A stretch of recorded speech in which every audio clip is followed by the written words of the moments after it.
Hey everybody, happy Tuesday. We just got off of our live with Dr. Carolyn Griffin, which we loved so much, and we're a little bit early tonight. I'm having the worst allergies apparently of my entire life. We just went live and I had a cough attack and Mike had to take over for me. So we're just gonna get this done. I'm sorry we're a little bit early, but tonight, so many of our clients are picky eaters and messy eaters. And a lot of our picky eaters stick to really bland beige foods, things like cheese pizza, chicken nuggets, hot dogs, that kind of thing. So if this sounds like you or your child or somebody you know, make sure to hop on here real quick and share this, because I know we all know a kid who's a super picky eater. I have cousins that I used to babysit, and every single day for like 5 days a week I would babysit them, and it was, I want cheese pizza or I want chicken nuggets, and I just wish I knew then what I knew now, because this is so powerful. All right, picky eating, messy eating, here is why it happens and here is what we can do about it. But first of all, you know how this goes. I have a couple of really cool stories about picky eating and messy eating that I want to talk about. I try to make all of my Facebook Lives really relevant to what our clients are experiencing and just kind of dig into the science behind all of that. So first of all, I got a text few days ago, I want to say maybe a week or like half a week ago, from a client who said, oh my gosh, my kid just sat down, and he's the pickiest eater in the world, and he just sat down and he started eating rice like he's never had any issue with it before, like he's been eating it his entire life. And that was so crazy to this mom. So if that sounds like you, stick around or share this to somebody else, because we all know kids who won't eat rice and won't eat really good food. I'm like, it's rice, it's totally fine. Why don't you like it? It's just, it's almost tasteless, you know? Like rice is a really easy food to eat. We just got a message from a 14-year-old who has sensory, cannot even decide what to eat. He is now not eating. Okay, so stick around for this, Betsy. This is gonna be really good for you. I got a lot of stuff that you can be doing to help him, okay? So, all right, and the other one that I got just, oh my gosh, what was it, 2 days ago, I was telling this parent about this other parent who was talking about picky eating getting better, and she goes, oh my gosh, I didn't even think about it. But since we started doing these exercises, he is eating a lot more foods and he is trying a lot of new things. So, all right, we're just gonna get into it because we've got a few people on here now. So, the number one reason that your child is a picky eater is something called olfaction.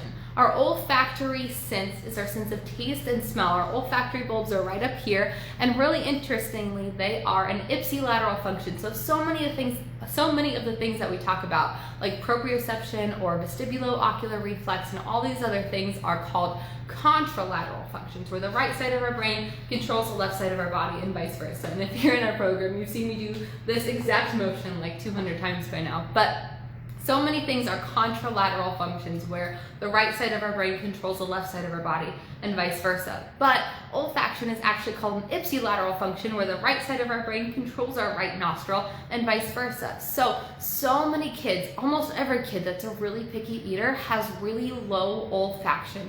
And that just means that they can't taste food appropriately and they can't smell food appropriately. So Betsy, you're talking about your 14-year-old who just doesn't want to eat food.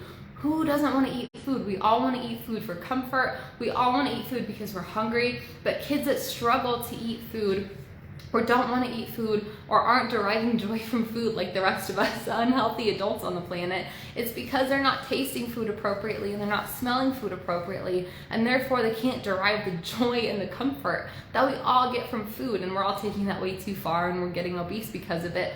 But if we can't taste food appropriately and we can't smell food appropriately, then we're only left with two senses now to judge our food: the way that it looks and the way that it feels in our mouth. So this is why so many of our kids are kind of really gravitating towards those bland, beige, weird foods like cheese pizza and chicken nuggets and hot dogs.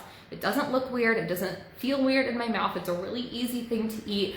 A lot of these things are really salty too, so they're getting a little bit of flavor off of that, or they're super addicted to sugar. When we have low olfaction, that's the kind of things that we gravitate towards. We have other kids that have really low olfaction and they'll just eat anything because they don't care and they want to follow the rules and please their parents. But a lot of these kids with low olfaction can't smell food and they can't taste food. If anybody here has experienced COVID, I think I had COVID not too long ago, and I'm telling you what, couldn't smell, I couldn't taste, and everything that I ate, it was like this weird new experience where all I was thinking about was the way that it felt in my mouth, and I got really picky about some foods for a while, and it became a very strange experience for me. But I actually started implementing our olfactory protocols in our program, and my sense of taste and smell came back a lot faster than other people who have experienced COVID. So one thing that you can be doing if your child has a low olfactory sense, first of all, I want you to think about, when was the last time my child commented on the way something smelled? I actually just asked this in a consultation I did a couple days ago, and she said, my kid's 9 years old and I don't remember the last time he mentioned the way anything smelled. I remember walking in all the time and saying, this smells really good, or it smells like we're having tacos, or whatever. But these kids are just not commenting on the way things taste and smell, and as parents, it's a really weird thing to notice, and not a lot of people are thinking about that. That's totally fine. No judgment here at all, because it's a weird thing to think about. But think about it. When was the last time your child mentioned or commented on something smelling weird or tasting weird? And if they commented on the way it smelled particularly, do you think they had a good kind of evaluation of the way that it smelled? Because we've had a lot of kids who their olfactory sense was underconnected or underdeveloped, and things that smelled like cookies to them smelled like skunks. Or there's kind of these weird correlations with things where they just were not tasting or smelling things the right way. So to increase olfaction, there's actually a really crazy easy exercise we can do, and I'm so excited to teach this to you guys because it's simple. It's not too hard, but from my own personal experience, I can say this will help restore olfaction. All right, so what you want to do is, first of all, if you have essential oils, if you're into Young Living or anything like that, first of all, you can just unscrew the lids of that and tell your kid, hey, smell this and tell me what it smells like. And you just want to give them two options. So say, hey, does this smell like garlic, or does this smell like peppermint? Does this smell like grapefruit, or does this smell like lavender, or whatever? Just give them two options of everything all the time. But if you're not into essential oils, it doesn't matter. You can even do this with like coffee beans and garlic cloves and anything that you have in your fridge. Just ask, hey, what does this smell like to you? And even if you don't have two options to give them because it's really obvious, like a clove of garlic, just making them smell it and say, this smells like garlic, will be so amazing for their olfactory sense. And you're gonna see huge improvement in their picky eating in a really short amount of time. And I know that that's hard to believe. Peyton, looks like you're here. Hi, thank you for joining us tonight. Peyton is one of our super amazing employees that is working out with our guys in Colombia. She is a rock star and we love her so much. Man, we are so blessed to have Miss Peyton with us. Anyway, all right, so to improve olfaction, just make your kids smell stuff. It's not hard, but you always want to give them two options, even if it's something really obvious, like you're opening a bag of coffee and you're saying, does this smell like coffee or does it smell like bacon? Just give them two options and make them always identify what it smells like. That is going to improve things drastically. I know it sounds simple, but trust me on this. Just try it for a week and let me know how it goes. All right, so the second thing that I want to talk about is messy eating. So we have a lot of kids that are picky eaters, and we have a lot of kids that are also messy eaters. We also have a lot of kids who are not messy eaters at all because they hate having anything touching their skin and they're super clean freaks. We can help your child with that too. But tonight I do want to talk about messy eaters. Kids that are messy eaters actually have a retained rooting reflex. And I know we talked about the rooting reflex probably, geez, what was that, like a month or a month and a half ago even, when we did our series of primitive reflexes. So you can always go back and watch that. But the rooting reflex is this really interesting set of nerves that runs through our face, and everybody has them. The rooting reflex is really good and important for survival. We've all seen this reflex in babies. If you touch a baby's cheek, they actually turn their head, open their mouth, and suck on whatever happens to be there. And that's how babies learn how to nurse. So you touch their cheek and they go like this, and then just suck on whatever happens to be there. And that's how babies learn how to nurse. So the rooting reflex is a really good, important reflex for survival. We all need it. It's so necessary, but you and I don't do that anymore, right? Hopefully if I touch your cheek, you don't reflexively suck on my finger, because that would be super weird. So the rooting reflex, like all the other primitive reflexes, is supposed to go away around the 1 year mark. So at 1 year, if you touch a baby's cheek, they shouldn't really have any response. And we test all of our primitive reflexes on a scale from 0 to 4. So your child might not be at a 4 where you touch their cheek and their whole face reacts to this. You might see just a little bit of movement in their face like this, or just a little bit of a twitch or a little bit of a head turn or something like that because of a rooting reflex. It's not always a full head turn, mouth open, and suck or bite on whatever is there. But when the rooting reflex is retained past that 1 year mark,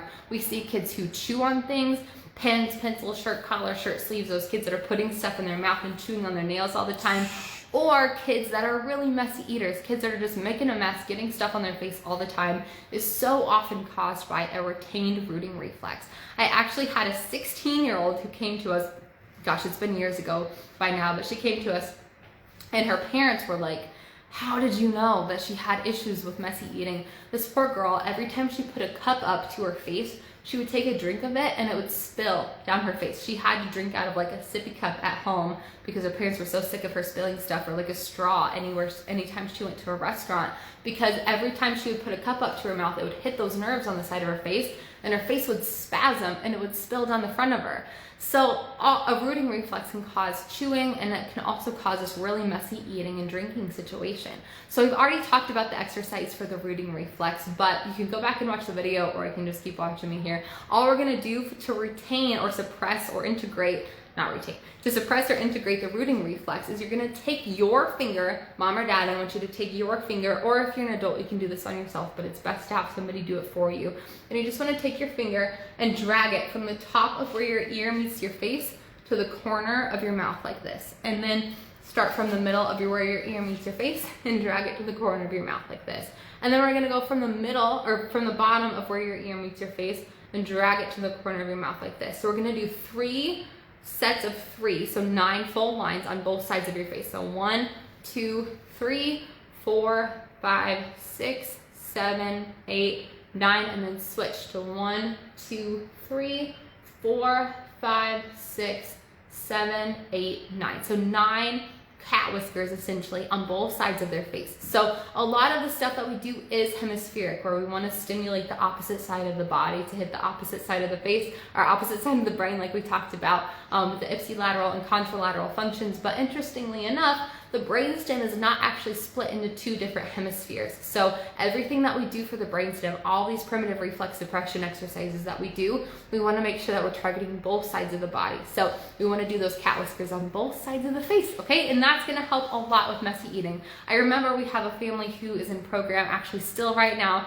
They've been with us for about a year. This mom is stellar, rock star, amazing, go get her. Do absolutely anything for her kids, and she is doing everything for her kids. She's amazing. Melanie, we love you. But I remember like 2 weeks into program, she texted me and she said, okay, so we're sitting at the dining room table, and my kid is really usually a very messy eater, like food everywhere. And he's eating with his fork, and he's wiping his hands on his napkin, and he's just being really neat. And my husband looked at me and he said, do you see how he's eating? I think this is working.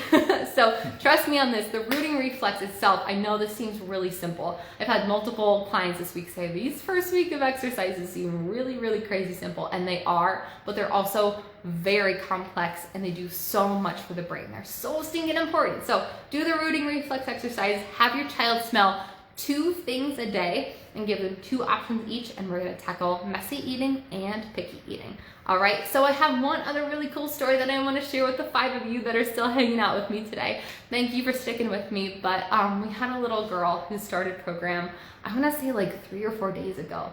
And last night, mom sent me a message, actually 2 nights ago, mom sent me a message, and she said, my daughter seems to be so much happier after doing the exercises. Is that normal? Is that something that we can expect? This seems kind of weird. And I said, oh my gosh, you're doing it. Yes, we see so many people get a little spike after starting exercises, even though we're starting off really slow, really easy, pretty easy to swallow stuff in the first week. I said, yes, this is normal. Oh my gosh, you're doing it. You're changing her brain. This is amazing. And then last night, she messaged me and she said, oh my gosh, my daughter, she actually sent me a Marco Polo, which is like a video message app that I use with all my clients.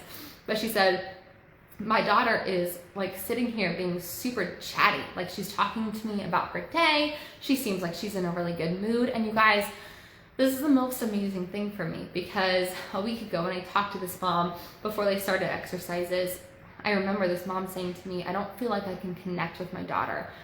She doesn't talk to me. She doesn't connect with me. I don't really feel like she wants to be part of our family. I don't know how to talk to her. She just is so disconnected from us.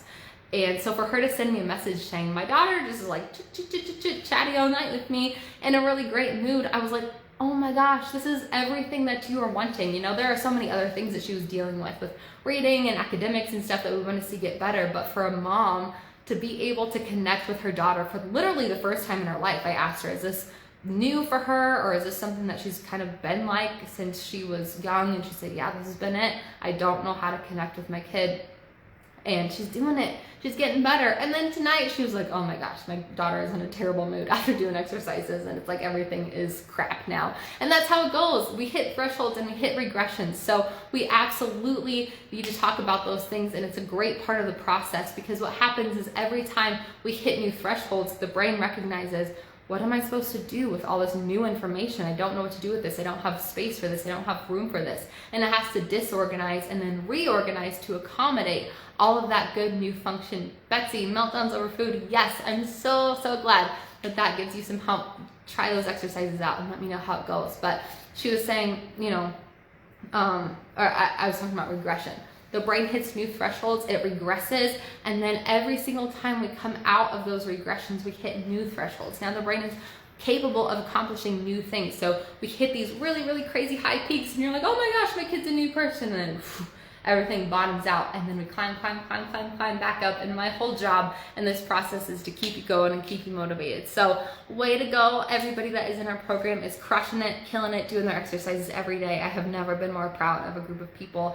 Everybody that is in our program is doing amazing. Thank you for hanging out with us tonight. As always, you can schedule a free consultation with me anytime. We have just a few, like literally, I think like 3 or 4 spots left in our summer program at 50% off. So if this is something that you've been thinking about, you're not sure about it, at least have a conversation with me and see if this is the right choice for your family. I'm not going to push you to do a program or anything crazy like that, but it's at least, I think, worth having a conversation if this is the right thing for you guys. So you can always book those at deltagenesis.org/consultation. It's a pretty easy link to remember. So just go to that website, schedule a consultation with me. We'll talk about it and maybe get you on the books for a summer program at 50% off. 3 or 4 spots left, and I'm not 100% sure. But all right, you guys, have a great night. Have your kids smell a bunch of stuff and practice the whisker exercise, and I will talk to you next time. We're going live on Saturday at noon to talk about anxiety, so I will be having some posts about that, but I'll talk to y'all later. Bye. This whole conversation about messy eating makes me want spaghetti. Do you want spaghetti now? I do want spaghetti. Yeah, we're probably going to go get that. All right, thank you, Betsy. Talk to you later. See you guys.